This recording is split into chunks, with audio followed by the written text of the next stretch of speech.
through many of these texts, many different struggles are discussed related to harmful industries and policies that affect nature, basic human rights being challenged, and lack of justice in Latin America. So in Women, Nature, and Resistance to Extractivism, Lizama focuses on ecofeminism, which is a movement that relates the exploitation of nature to the oppression of women.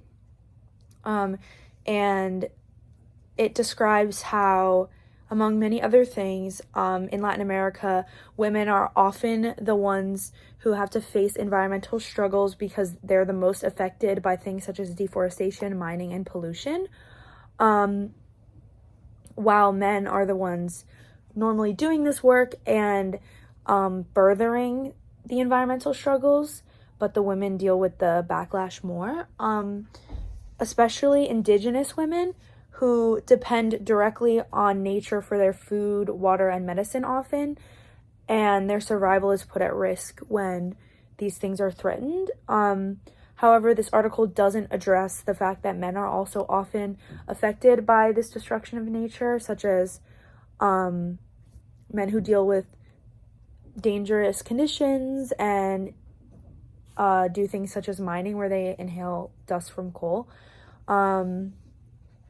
So ecofeminists argue that capitalism treats women and nature very similarly in the way that they're resources that can be exploited. So ecofeminists promote re-existences, which are alternative ways of living that respect nature and community well-being and reject capitalism and profit-driven development. So there's many approaches such as sustainable farming and resource management that's more communal, and also strengthening indigenous traditions and cultures that protect the ecosystems. So in the Cochabamba Water War, a fight for public resources, Tomba and Bustamante analyzed the Cochabamba Water War in Bolivia, which was one of the most famous environmental justice movements in Latin America. So in 2000, the Bolivian government privatized Cochabamba's water supply, and they handed it over to a company, which was foreign. So water bills skyrocketed, and then poor families could almost not afford water, which is the most basic human need. And collecting rainwater was even made illegal, which shows how intense this water war was, how intense the cause of this water war was. So, and this created massive protests. Farmers, workers, and indigenous groups started protesting, taking to the streets, and then demanding that water is a public resource, not a privatized business, which it is. It's literally the most basic human need. And then there were many violent clashes with the police, and the government finally canceled this privatization and returned the water to the people. So Tomba describes this as a fight for social property, which is an idea that water and other essential human resources should be shared by everyone and not controlled by corporations. Duh. And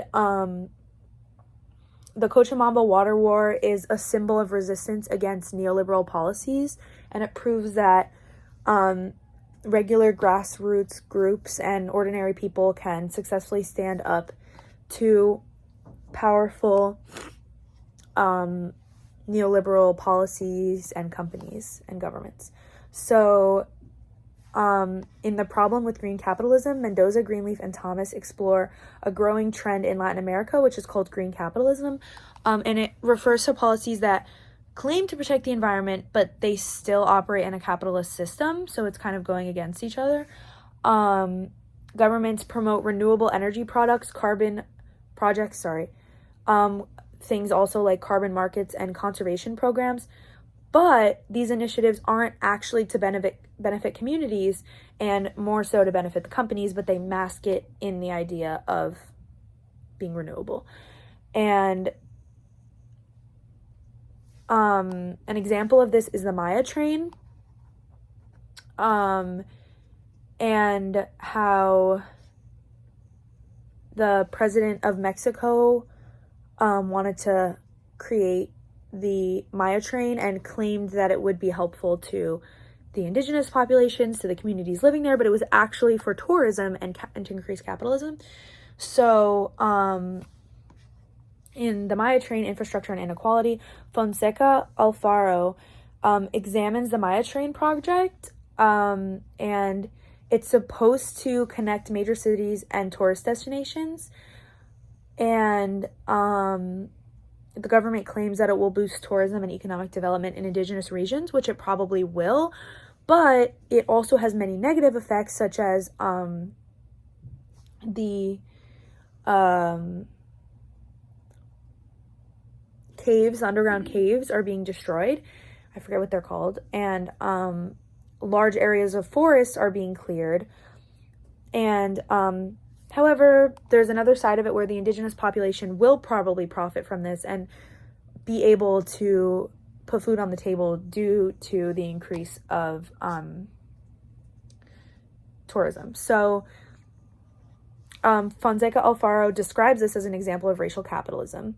So yeah, and the companies are using this as progress, but they're also ignoring the needs and rights of indigenous peoples.